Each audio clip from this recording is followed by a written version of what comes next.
신정호의 마켓뷰입니다. 최근 글로벌 증시는 미국의 긴축 종료 기대로 반등 랠리가 지속되고 있습니다. 또 한편으로는 긴축이 종료된다는 것은 수요가 그만큼 올라서지 않는다라는 부담도 주고 있는데요.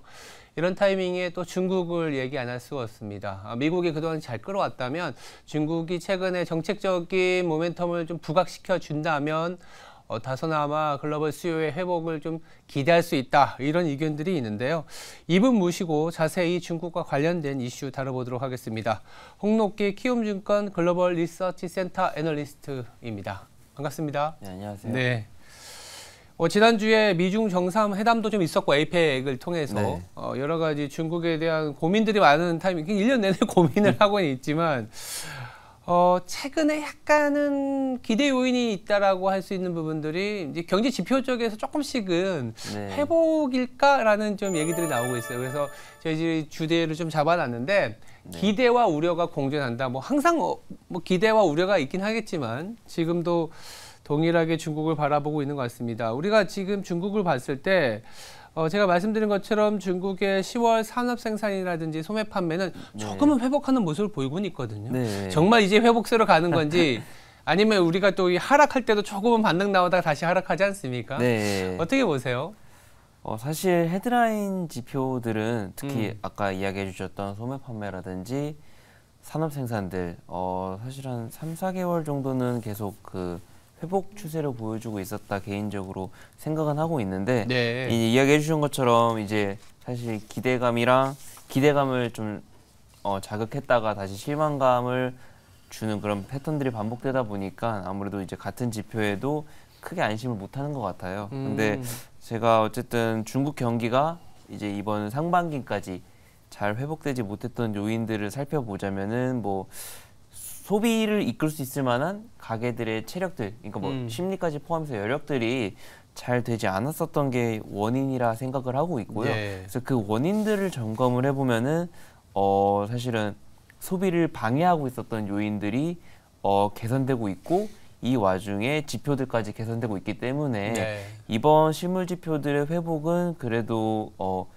이제 믿을만하지 않나라고 생각을 하고 있고요. 그러니까 이제 뭐 예를 들면은 뭐 실업률이라든지 그 소득 지표들이 상반기까지는 계속 좋지 않았었는데 이런 부분들이 회복되고 있다 보니까 소비 여력들이 살아나고 있는 것 같고요. 네. 그리고 뭐 이제 중국 GDP 성장률을 뭐 이제 가처분 소득 증가율이랑 그리고 1인 소득 증가율이랑 같이 비교를 해보면은 조금씩 다 상회를 하고 있거든요. 이런 것들을 보면은 소비 심리 또한 회복되고 있는 게 아닌가 생각을 하고 있고요. 그래서 이런 것들을 생각한다면은 소비 중심으로 경기 회복세는 계속되지 않을까 생각을 하고 있습니다. 특히 그 10월달 아까 이야기해 주신 실물 지표들의 그 세부 항목들을 살펴보면은 네. 특히 단순히 소비 지표가 좋아진 게 아니라 그 품목별로 보더라도 경기 소비재들, 특히 또 가격대가 상대적으로 있어서 회복세가 느릴 수밖에 없었던 그런 품목들까지 다 회복을 하고 있거든요. 딱 그냥 정말 숫자적으로 안 좋았던 거는 부동산 관련된 부분들만 조금 그랬었고요. 그리고 뭐 CPI나 뭐 신용지표들을 보더라도 분명히 만족스럽지 못한 부분도 있었을 겁니다. 근데 그래도 그 CPI 기준으로는 식품을 제외한다면 안정적인 모습들을 보여주고 있었고, 즉 수요가 계속 살아나고 있었고, 신용지표들이 뭐 신규 위안화 대출이라든지 뭐 M2 증가율 자체는 조금 내려오는 흐름도 맞습니다만은 그래도 전체 신용 수요를 보자면은 융자 총액 잔액 증가를 보면은 오히려 한 2, 3개월 연속으로 조금 견조한 모습을 보여주고 있었거든요. 이런 것들이 사실은 그 소비 회복 조짐이 계속되고 있는 게 아닌가 생각을 하고 있습니다. 특히 더군다나 뭐 이제 남은 4분기나 내년도가 중요하잖아요. 오히려 기저도 좀 편해지는 구간이기 때문에 뭐 매크로 환경은 계속 좀 더 편해지지 않을까, 즉 회복이 되지 않을까 생각을 하고 있습니다. 근데 뭐 그 기사상에서나 뉴스에서 보면 우리가 이제 주목했던 이벤트 중에 광군제도 좀 있었고, 생각보다 별로다, 막 이런 얘기들도 들려서 정말 소비가 회복이 되는 거 맞아? 이렇게 의심하시는 분들도 있거든요. 근데 사실은 그런 중국들의 소비 이벤트들이 옛날보다 약해지기 시작한 부분들은 사실 어제 오늘 말의 일은 아니고요. 사실 그런 패턴들은 뭐 계속 이제 최근 몇 년간 계속 관찰되어 왔기 때문에 네. 크게 이 광군절 이벤트 하나로 뭐 중국의 소비 여력을 판단할 정도는 아니다 생각은 하고 있습니다. 저는 네. 오히려 지금 소비 회복은 맞지만 이런 이제 그만큼 소비 이벤트들과 관련돼서는 조금 이제 그만큼 변동성이 줄어들고 있는 게 아닌가라는 게 좀 저의 개인적인 생각입니다. 알겠습니다. 하나의 이벤트나 뭐 행사 갖고 모든 걸 판단할 수는 없다 이렇게 봐야 될 것 같고요. 소비는 그래도 느린 속도이기지만 회복되고 있다는 측면에서는 긍정적인데 중국 하면 고질적으로 부동산 아까 말씀 중에도 이제 부동산 얘기를 해주셨는데 2주 전이었나요? 그 시진핑 주석이 인민은행을 좀 방문을 해갖고 네. 뭐 특별채권을 좀 발행하게 했던 그런 이벤트도 네. 있고. 근데 제가 알기로는 또 부동산 쪽으로 가지는 않는 걸로 알고 있는데 네. 어떻게 보세요? 중국 부동산 뭐 지금 뭐 문제를 일으키고 있는 건 아닙니다. 그러니까 문제가 터지고는 있지만 뭐 위기 국면으로 이렇게 확산된다든지 이런 건 아닌 것 네. 같은데 계속 이렇게 조금 질질 끌고 가는 건지 어떻게 봐야 될까요? 저도 이제 큰 위기가 아니라고 해주신 거에 공감은 하고 있고 네. 다만 이게 중국이 지금 구조적으로 변하는 과정 내에서 여기서 네. 구조적인 변화를 하면 뭐 부동산 시장, 중국 부동산 시장의 고질적인 문제는 뭐 이제 과잉 공급이나 재고 등이 있었을 테고 그리고 전체 경제 성장 모델을 보면은 이제 옛날에 투자주도 성장 모델에서 소비주도 성장 모델로 그렇죠. 나아가다 보니까 사실 이제 중국의 소득 자체가 이런 유동성이 사실은 실제 소비로 이어져야 되지 이런 그러니까 투기성에 가까운 투자로 이어질 수 없기 때문에 사실 부동산의 그런 열기는 과거처럼 살릴 이유가 거의 없다. 있어서도 안 된다라고 생각을 하고 있거든요. 그래서 이런 부분들에서는 사실은 지금 즉 이런 노이즈들은 투자자 입장에서는 불편하겠지만 조금 네. 어쩔 수 없이 계속 안고 가야 되는 문제가 될 수밖에 없을 거다 생각을 하고 있습니다. 그 이야기 사실은 뭐 예를 들면 대표적으로 뭐 시공, 그러니까 착공 지표라든지 뭐 판매 지표들 아니면 부동산 가격 지표들이 분명히 부진하고는 있습니다. 근데 저는 오히려 지금 그 와중에서도 완공 지표들이 계속 조금 증가하고, 그러니까 플러스권에서 네. 올해는 계속 안정적으로 회복세를 보여주고 있었거든요. 저는 네. 이 양극화 현상을 조금 의미 있게 생각을 하고 있고요. 네. 이게 어쨌든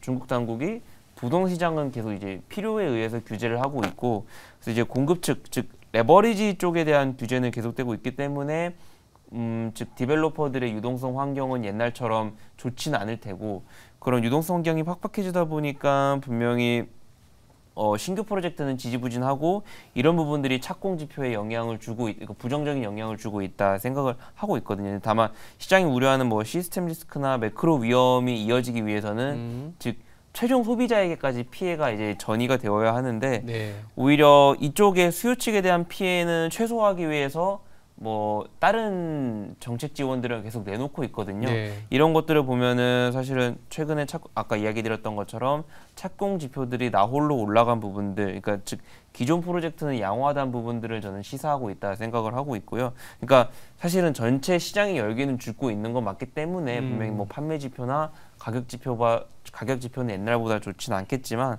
어쨌든 디벨로퍼의 전망이 부정적이라는 거지 중국 그 전체 경기에 대한 전망이 이 부동산 리스크로 나쁠 필요는 없다라는 게 제가 조금 계속 드리는 이야기인 거고요. 그리고 뭐 1조 위안 뭐 부양책 이런 것들 채권 발행 이런 얘기가 나왔었는데 결국에 여기는 그 목표 투자 천은 확실히 했거든요. 인프라 투자라고.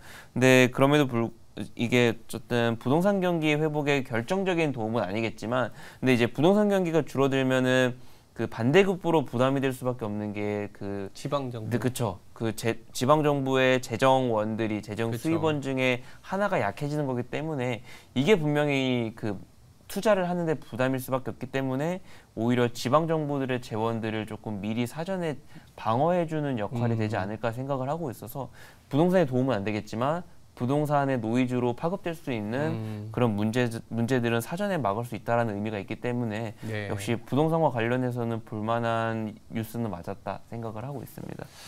알겠습니다. 뭐 지난주에 에이펙 정상회담을 얘기를 이어가 보면 말씀 주신 것처럼 중국은 사실 GDP 대비 고정 투자 비중이 워낙 높고 네, 네. 더불어서 부동산 비중이 거기서 차지하는 비중이 너무 많다 보니까 부동산을 소위 말해서 들어 올려야 성장률이 나오는데 지금은 그렇게 쉽지가 않은 상황이고 네. 그래서 이제 기업들의 생산성 있는 투자가 좀 필요한 타이밍이라고 보고 있는 상황인 것 같아요. 네.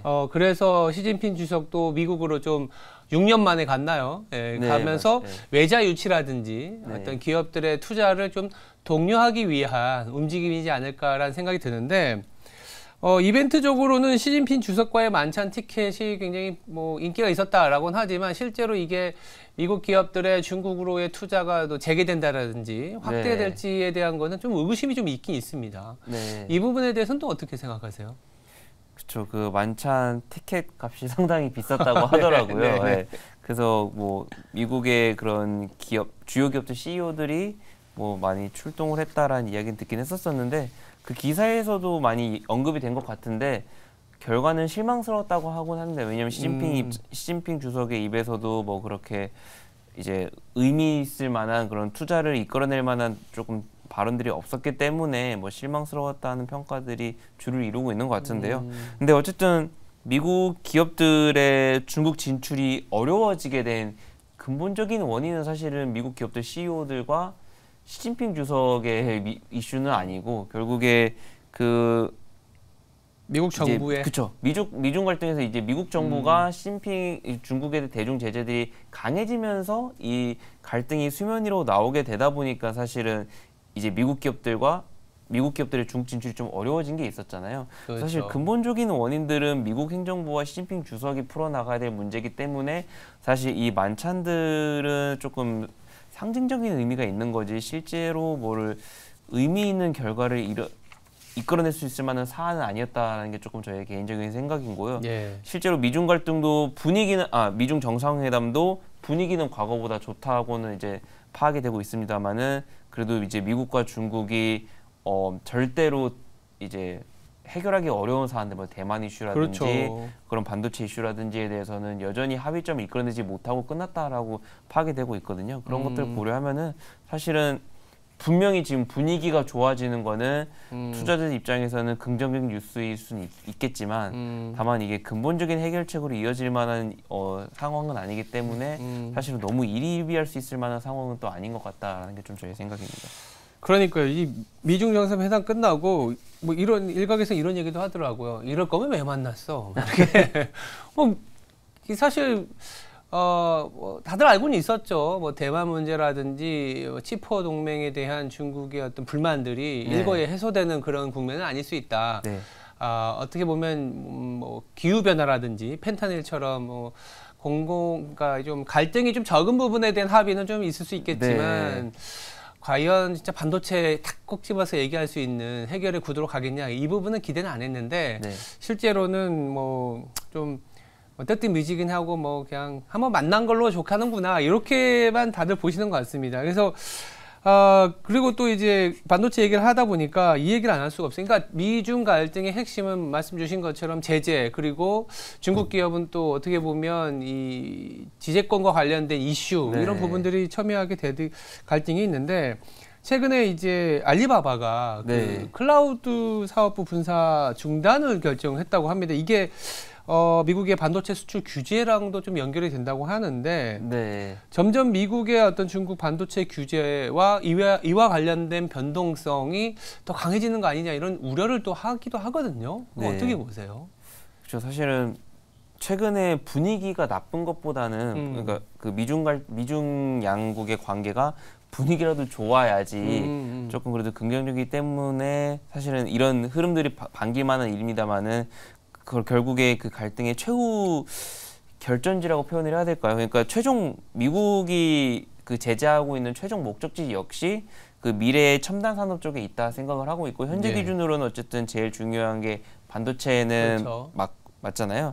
근데 이런 상황에서 이제 해당 산업을 둘러싸는 그 갈등이 수위는 저는 지금보다 높아지면 높아졌지 낮아질 이유는 거의 없을 거다 생각을 하거든요. 그러니까 뭐 중국이 완벽하게 이제 미국과의 그 갈등 구도에서 떨어져 나가게 된다면 아닐 수도 있겠지만 그렇죠. 현재 포지션이 유지된다는 가정하에서는 사실 갈등은 계속될 수밖에 없을 것 같고 그래서 저는 뭐 이렇게 중국이 계속 이제 반도체 사재기를 해야 한다 뭐 이런 이야기도 나오고 있는데 뭐 이런 것보다는 그 최첨단의 사양의 이제 장비들을 안정적으로 공급받을 수 있는지가 중요한 것 같거든요. 실제로 알리바바도 그게 어려워서 사업부 분사를 포기했다라고 파악이 되고 있고요.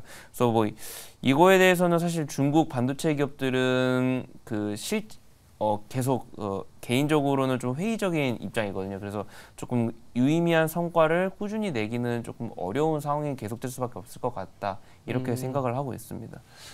그래서 그런지 몰라도 최근에 우리나라도 그렇지만 글로벌 증시, 특히 뭐 미국 증시가 반등폭이 좀 크긴 컸는데 네. 중국 증시를 보면 네. 야 이게 정말 저 바닥에 있긴 하거든요 지금. 그쵸. 이게 아니 바닥이라고 봐야 될지 네. 바닥이게 되면 진짜 얼마나 탄력 있게 올라갈지 이게 참. 중국에 또 투자하신 분들도 꽤 있더라고요. 그래서 이게 바닥이라고 본다면 뭐 지금이라도 중국에 대해서 너무 큰 우려보다는 기대를 해야 된다 이렇게 볼 수도 있는 거고 어떻게 보세요? 중국 주식이나 증시와 관련된 얘기들도 좀 해봐야 될 것 같거든요. 초반에 이야기 드린 것처럼 분명히 중국의 매크로 상황은 나아지고 있다라고 생각을 하고 있어서 저는 사실 중국 증시도 하반기부터는 상반기랑 달리는 조금 긍정적인 모습을 보여주지 않을까 생각은 했었거든요. 네. 근데 지금은 중국 그런 지표들을 살펴보면은 분명히 바닥도 맞고 경기도 살아나는 게 뭐 장기물 금리에서 보이고 있습니다. 근데 다만 증시 단에서 봤을 때는 이야기 주신 것처럼 거의 바닥에서 오히려 최근 조금 회복을 했습니다만은 한 3개월 정도 내려놓고 보면은 증시 지수 자체가 매우 퍼포먼스가 저조했잖아요. 그렇죠. 여기에는 사실은 내부적인 요인들보다는 이제는 내부 요인이 좀 잠잠해졌더니 대외적인 불확실성이 좀 크게 자리하고 있는 것 같다 생각을 하고 있어요. 뭐 미중 갈등도 그렇고 그리고 최근 들어서 이제 미국 장기물 금리들까지 부담이 높아지다 보니까 뭐 중국 증시 입장에서는 조금 부담이 많이 있었던 게 아닌가 생각을 하고 있고요. 그래서 저는 내부 매크로 요인들은 계속 나아지고 있고 지금 대외 불확실성이 거치게 된다면 중국 증시는 다시 가는 건 맞다라고 생각을 하고 있습니다. 다만 이게 뭐 정치적인 대외 불확실성이든 미국 경기 방향성 정확히는 이제 장기물 금리 때문에 그런 거긴 한데 이런 장기물 금리의 방향성들이 조금 불확실성이 거치는 시기까지 즉 내년 빠르다면 뭐 내년 1분기나 아니면 늦다면 내년 2분기까지는 조금 중국 증시도 조금 지지부진한, 그러니까 바닥은 맞습니다만은 강한 반등 탄력을 보여주기는 어려울 것 같다라는 게 조금 저의 생각입니다. 야, 이게 제가 이 아침에 뉴스를 보니까 그 홍콩 H 지수 ELS 매물 폭탄하면서 손실이 너무 커졌다, 뭐 이런 얘기들도 있더라고요. 이게 본토 증시에 대한 얘기는 아까 주시긴 하셨는데, 네. 그러니까 경기가 회복되는 건 맞지만 증시 자체도 또 그 강도를 느끼기에는 다소 좀 시간이 필요하고 수익에 대한 기대도 좀 낮다라고 말씀을 주셨어요. 그러면 홍콩 H도 마찬가지겠네요. 그렇죠. 사실 외국인들, 그러니까 대외 불확실성에 조금 더 민감하게 반응하는 게 역외 증시다, H 지수이다 보니까 홍콩도 관련해서 부담은 있을 것 같습니다. 근데 어쨌든 연간으로 봤을 때, 그러니까 이제 작년 10월부터 놓고 봤을 때. 그나마 수익률 기준으로 좋았던 게 H 지수는 맞거든요. 워낙 낮은 상황에서 시작하다 보니까 그런 건 맞는데 다만 H 지수도 뭐 매크로 좋아지고 있고 그리고 그 역외 증시가 조금 더 크게 떨어졌던 이유 중에 하나가 플랫폼 규제도 있었는데 뭐 이런 규제들은 다 나아지고 있는데 근데 문제는 아까 얘기해 주신 것처럼 좀 플랫폼들 실적도 이제 이것들을 반영해서 좋아지고는 있습니다만 계속 노이즈가 있다 보니까 그만큼 조금 반등 여력이 약해지고 있는 것 같은데 다만 홍콩 역시 대외 불확실성에 거치면은 지금보단 나은 모습을 보여주고 있겠지만 어쨌든 일단 내년 1분기까지는 그게 완벽하게 거치는 게 잘 보이지 않을 것 같다라는 게 조금 저의 생각입니다. 알겠습니다. 뭐 중국 경제의 펀더멘탈과 증시 전망에 대해서 간략하게 좀 체크를 해봤습니다. 지금까지 홍록기 키움증권 글로벌 리서치 센터 애널리스트였습니다. 감사합니다.